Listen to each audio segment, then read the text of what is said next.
Can you get us in there? Yes. There we go. Closer. No. I'm live here at the Kirriemuir in the town hall with Jason Sweeney. Yes, from Bathgate. Bathgate, tell me about this. Bath Vegas. Well, Welcome to Bathgate Vegas. easy. Everybody knows that Bathgate is the centre of the universe. It truly is. And you know why? It's because of the famous Dreadnought Rock Club, which is celebrating 50 years this year. So, how know something, put a little bit more sparkle into it and call it Bath Vegas. So, that was obviously a concept. So you can see you're sporting and it makes you look handsome, can I just say. Well, thank you very Welcome to Bath Vegas. We've got the Jason Sweeney skull, the GS there, and we've got all the nod to Motorhead and the cards and things like that. So that was the whole idea about Welcome to Bath Vegas. Simply just a concept, nothing more than that. Can I also ask you as well, Jason, Stephen Clark designed your yes, design.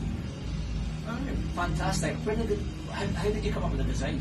Well, I commissioned Stephen to work with me on an idea, and I wanted a Les Paul head, I wanted a skull, I was fascinated with the skull, and I wanted the white snake writing for the JS, simply because AC/DC is far too obvious. and then we went back and forward on a couple of ideas with the thorns and things like that, and then it was more or less, it was for the first EP that came out on June last year, and so you can see he did a great job. Of it. I quite like it. But as I said, it was only for more or less that album, and you can see that it's using this for the second EP, and it's slowly sinking and dying away for something new for the next one. Your sound, when I first seen you many years ago with the King Lot, it's a heavier sound that you've got now. I feel myself it's a heavier sound that you've got. Oh really? Wow, I thought you were From the time from the King Lot, yeah. I feel it's a heavier sound that you've got. You're also sporting, well, obviously a brand new band, the Jason Sweeney band. What's it like in comparison to what the King Lot were like? What's it like? Well, the King Lot was probably easier to navigate around with things because there's only three of us, you know, so the logistics and things like that are a lot easier when there's only three people. When you've got five people and you've got five diaries, I mean, all the guys that I play with, they really are fantastic, and the great musicians are always busy, so they're playing with other bands. So today I've got Andy Hawes, who's in every band going at the moment, you know, so I'm very lucky to be able to draft him in. Andy's not my first guitarist, he's my second guitarist, because I've got Scott Hanna, who's also a co-writer with me, that normally plays, and plays with me, but he couldn't make today, sadly. So it's great that I've got Andy to be able to draw it. So the musicians that I've got are really well seasoned, they're all absolute gentlemen, and they're talented guys, and they're really into it for the fun of it, and there's no drama in this band, and the only problem is they love this far too much. But the good news is today is that Brian, our bass player, drew the short straw, because all the equipment's on stage. We just have to bring what we call breakables, like guitars and sticks and things, and off we go in the one car, really. So poor Brian, and poor Brian does like a drink as well, but sadly, I'm one of these. Was it your addition to add a keyboard player in then to give it a different kind of sound?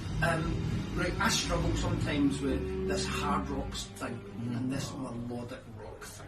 And for the first one, it sounds like I'm selling this here, right? But for the first one, of course, there was no keys on that. But for the second one, I was really keen to get that organ sound and that kind of synth sound. And I've never actually played with a keys player before in an original band. And what I found by getting Craig Rose in is that he does a lot of tribute stuff. He plays for Deacon Blues and Simple Minded. Oh, excellent! Yeah, which is excellent. Brilliant band. Brilliant. 28th, can I plug this one as well, actually? The 28th of May, Deacon Blues will be playing. Where are they playing now? Do you know? I don't know. He doesn't know. I'm just glad that I've known that. Midstock.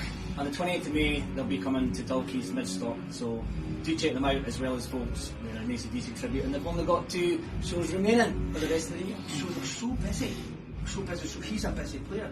But what I found is it just gels it together. So for Welcome to Bath Vegas, I asked him to come up with a lot of kind of organ kind of parts, and he's done a great job. For this new EP that we're doing now, it's more synthy. I don't know if you've heard of the band Nestor. Oh, I haven't. I had my album of the year last year was Chez Kane. Was album of the year last year was going to be Chez Kane's debut album. Nostalgia, everything about it. You listen to it and you go, I recognise that riff. It just ticked all the boxes for me. 28th of December, I stumbled across a band called Nestor. And if you haven't heard them, they're phenomenal. They're from Sweden. It just blew me away. And the keys and everything that they have in it is something that I really want to adopt into the band for this next EP. However, thinking ahead, the one after this is a little bit more influenced by the magic AC/DC, so it'll be a bit more kind of classic rock. So always thinking ahead about it. So yes, Keys, brilliant, love Keys. Are you staying on for the rest of the festival tonight, or are you heading back home to... I am here sipping pints of sherbet until Brian Stewart, our Uncle Brian, our bassist and our driver for tonight, tells us that it's time to go home. Thanks so much for your time, Jason. Sweeney, it's been a pleasure meeting you, and enjoy the rest of Bonfest, and we look forward to hopefully getting on the main tent next year. Surely John can set that one up.